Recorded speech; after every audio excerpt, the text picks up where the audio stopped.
So one of the questions that I get asked the most when I'm at conferences or from my clients or from my friends who are authors is, how do I find a buyer for my book in the film and TV space? How do I get my book into the hands of a producer? Well, today we're going to talk about just that. Hi, I'm Maggie Marr. I'm the founder of Maggie Marr Legal PC. I'm a USA Today bestselling author of over 25 books. I'm also the author of my latest nonfiction title, which is Books to Film and TV, What Every Author Needs to Know.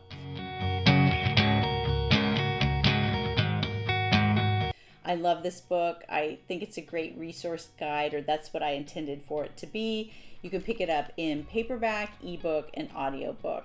And then, as you, or many of you know, I'm also doing a YouTube series in which I read the book chapter by chapter and give overview and analysis of each individual chapter that I hope will be helpful to you. So you can either grab a copy and follow along, or if you don't want to buy the book, you can follow along here and also hear kind of my takes on what I put in the book as well. So with that being said, today we're going to go through chapter 5. And chapter 5 is, how do I get my book to a buyer? This is a question I get asked all the time. So again, the primary question, Maggie, how can I get my book made into a film or TV show? If I had the definitive answer, aka the golden ticket, I'd be yachting on Lake Como with Tanya in front chapter 3. So there's a little story in chapter 3 of this book that I use for the lightning strike event, kind of the outlier event, the mythic sort of when all the great things line up and your book becomes this huge bestseller as well as an Academy Award winning movie. So go back to chapter 3, the video, if you haven't watched it yet, to get that story. So after working in subsidiary rights and making hundreds of book deals over my career, I still cannot definitively answer how your specific book will get discovered and made into a movie or a TV show. I can, however, tell you about the most likely ways I've seen this happen. And I can also give you guidance as to how to make your title more appealing to buyers. First, let's talk about the discovery process. How do buyers find your book? In chapter 3, I mentioned that it's been my experience as an agent and entertainment attorney that books are discovered and then optioned for film and TV in somewhat typical ways, each of which has a myriad of inciting incidents and plot twists along the journey.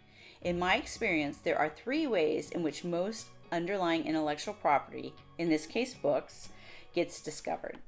There's the organic discovery, number 1. Number 2 is the submission. Number 3 is the outlier event. Now, let's discuss all 3. So the organic discovery. Okay, so remember Tanya in chapter 3, her magical mythical journey in which she and her book are catapulted from obscurity to Oscar-winning fame. Her example is the extreme of the organic discovery. Maggie, I got an email and I don't know if I should respond. Lauren's voice was tentative on the phone, a hint of excitement mixed with fear. A friend I'd known for years, this was the first time Lauren asked me for entertainment advice. Well, what does it say? I'd been on the receiving end of this conversation with a multitude of authors for close to 2 decades. Dear Lauren, I found your books on Amazon and I wondered if the film and TV rights are available. A smile crept across my face. She was a great writer, and her books would make great adaptations. Who's the email from? Some place called Bad Robot. J.J. Abrams Company? I said. And the executive's name? Lauren responded, and I knew exactly who that person was, and that this inquiry was the real deal. Sounds like the development executive is doing her job. Do you want to respond, or shall I? Can I respond? Lauren gasped. I mean, what if I do something wrong? You're in the best place possible. You created a book series that Bad Robot's development executive is interested in. The film and TV rights are available. The only wrong thing you could possibly do is sign an agreement giving them all right and title to your book series without having anyone read the agreement before you sign. Ha, Lauren laughed. I know better than that. I have you.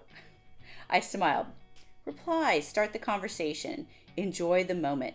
It's always a huge compliment when someone shows interest in our work. Plus, they're the real deal. Credits, money, overall deal. Bad Robot would be a great home for your series. You can always CC me on the email if that makes you feel more comfortable, but enjoy the process. Thanks, Maggie, Lauren said. I'm responding now, CCing you, just in case. No problem, I said. Happy to help, and I'm always here when you need me. This conversation, or a variation of this conversation, happens a dozen times a week. This is organic discovery. Your books are for sale on Amazon, Barnes & Noble, Google, Kobo, Apple Books. You have social media outlets that you service. You do interviews and podcasts, perhaps YouTube or TikTok. All of these are methods in which development executives in film and TV find your books. Development executives are paid to find material. Without books, comics, scripts, articles, pitches, or ideas, there is no film or TV show to feed the distribution monster that is the studio or streamer. So that's a really important point, that a development executive is constantly searching for great material that they think that they can develop into a film or TV show. So if somebody reaches out to you, that's the first question they're going to ask is, are the film and TV rights available? Because if someone else has already purchased or optioned the film and TV rights, then that development executive knows that they don't have a chance with that material while it's under option. So they will probably move on to something else. Start a dialogue, answer the question. You know, if they ask if they can read it, then please let them. You're in the best place.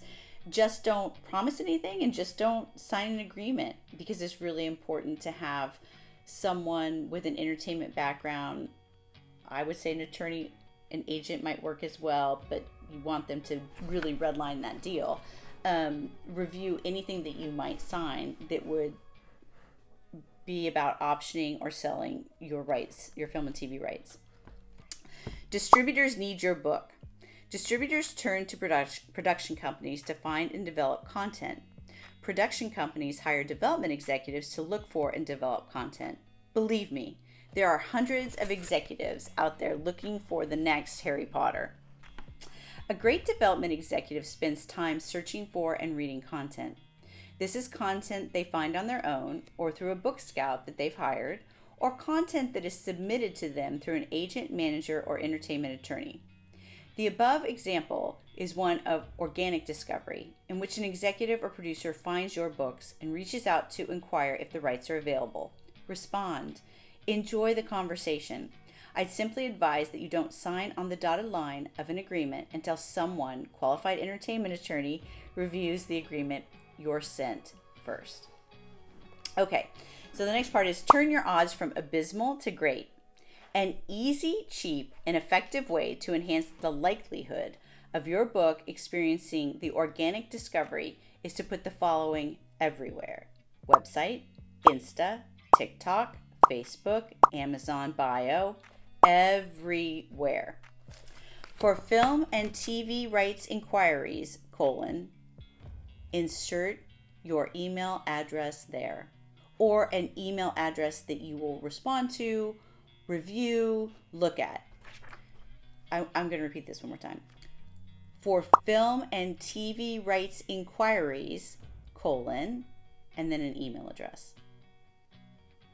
Because if executive is moving very quickly and they see something that they like and they need to find out if the film and TV rights are available, they want to find that out very quickly, sometimes most likely even before they read the book. Make that part easy for them. Make that part frictionless. Make it so that they can reach out to find out if the film and TV rights are available. Make it easy for the development executive to find you in your books. The first question a development executive needs answered before they dedicate their time to read your books is, are the film and TV rights available?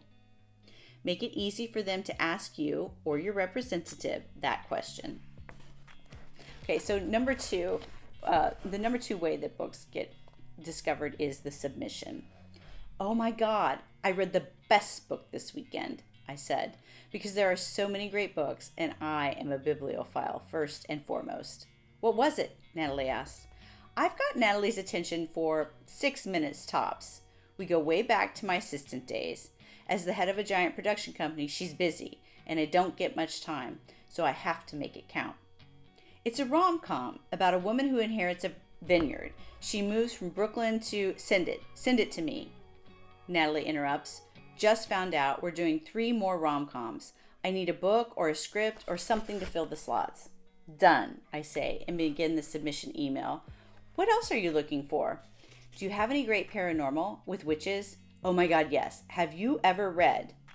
This is the submission process. Day in and day out, sometimes by email, often by phone, the communication of great projects to executives and the information gathering of what exactly they need to fill their slate.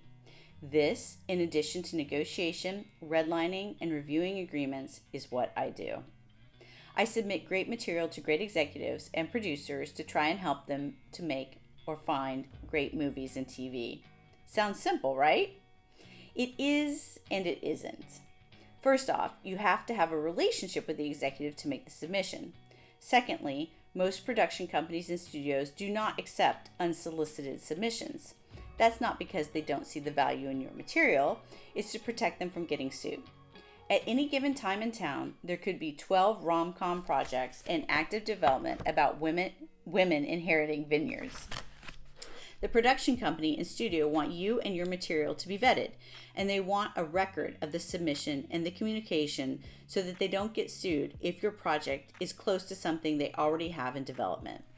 Many of the passes that are collected from production companies on material are because we already have something too similar on our slate. An important part of this submission is the follow-up. There is a lot of reading that must take place in entertainment. Scripts take an hour to read, but a book? That's a time commitment.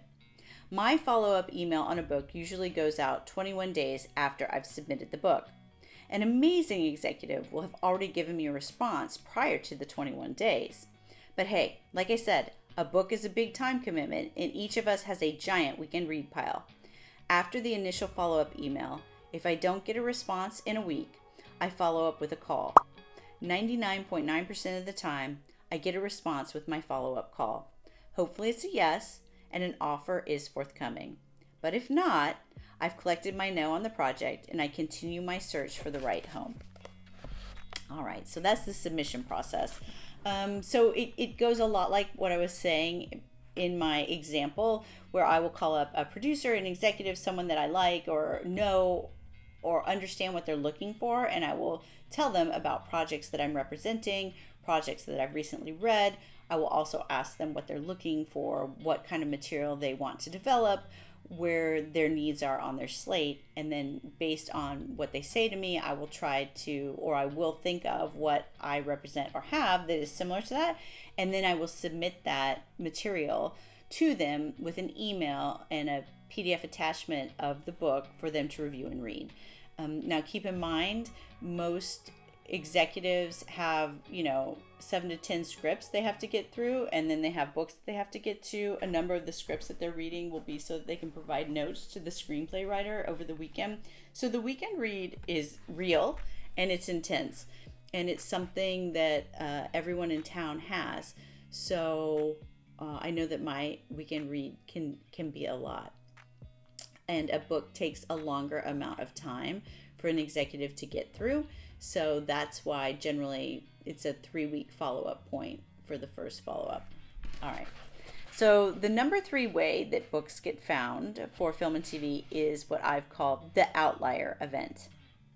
So then Issa Rae sat down beside me. I guess her mom and my mom have the same friend, and that friend gave her a copy of my book.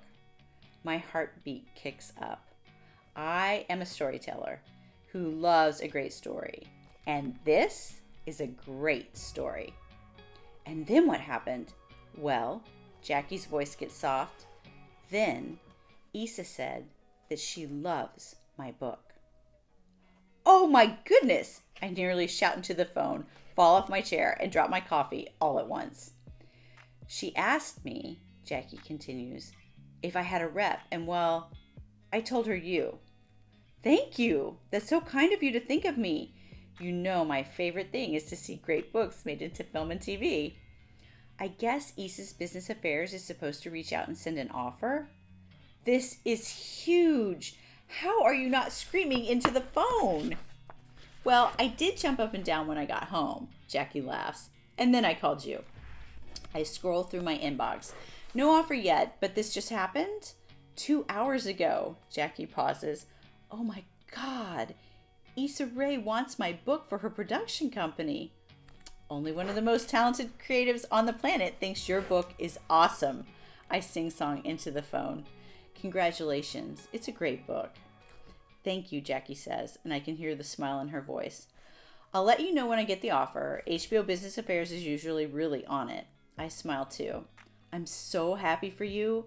I can't wait to see this one on screen. The Outlier Event. Welcome to the Outlier Event. We live for this. Writers are storytellers, and we live for a good story. And nothing is a better plot twist than having Issa Rae, Reese Witherspoon, Shonda Rhimes, Olivia Munn, Greta Gerwig, Oprah, or name any other amazing Hollywood creative get a hold of your book and love it. The story is even better, as we know, when it's a lightning strike of stars aligning, angels singing, kismet, fate, you name it. We love it. We live for this. We also, as storytellers, attached to it. How can we not?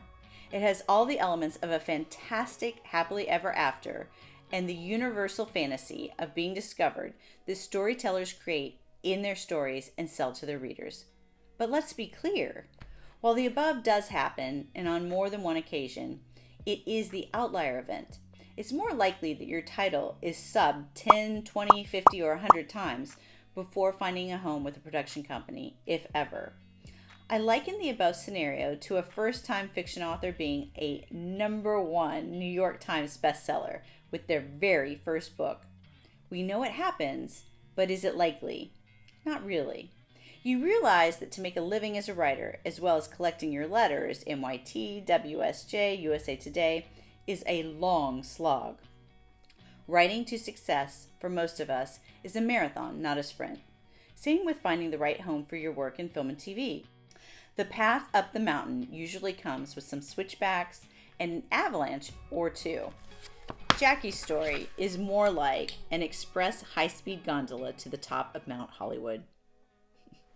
Finding a home for your book to be made into a film or TV show takes time, patience, and often luck. And even then, the stars might not ever align. It just so happens with the outlier event, Jackie received an extra big helping of luck on that day. So the outlier event is the super sexiest type of discovery event, in my opinion, because as a storyteller who represents other storytellers, it makes for a great story, right? It is a lightning strike, and it does happen. And that, I think, is one of the frustrations that when my friends and colleagues and clients say to me, how do I get my book into film and TV? I can't definitively say how their book will make it into film and TV. What I can do is I can say there are 3 typical ways that happens. I'm not sure which one of these ways will be the way that it happens for you. I can say that there are certain ways to increase the likelihood, one of which is to add on all of your social media platforms everywhere for film and TV rights inquiries, and then an email address, and then to write the very best book that you can possibly write. So this is chapter 5, and it is, without a doubt, all about how to get your books to a buyer. And it talks specifically about the 3 ways that I have seen happen. 1 is the organic discovery, number 2 is the submission, and number 3 is the outlier event. So as always, if you have any questions, you can drop them below, or you can shoot me an email at hello@maggiemarrlegal.com. We will put a link below to the ebook, audiobook, and paperback version of the book. Also, we are doing a class to go with the books to film and TV, what every author needs to know. I will be teaching the class. There will also be some producers and executives who will participate in the class. We'll drop a link to the waiting list below, and we'll let you know when the next cohort is ready to go. So if you have questions or comments, or if I can be of help to you, please shoot me an email or drop a question below the video. If you got something out of the video, I would love it if you would subscribe to my channel and give us a thumbs up. And again, as always, thank you so much and have a great day.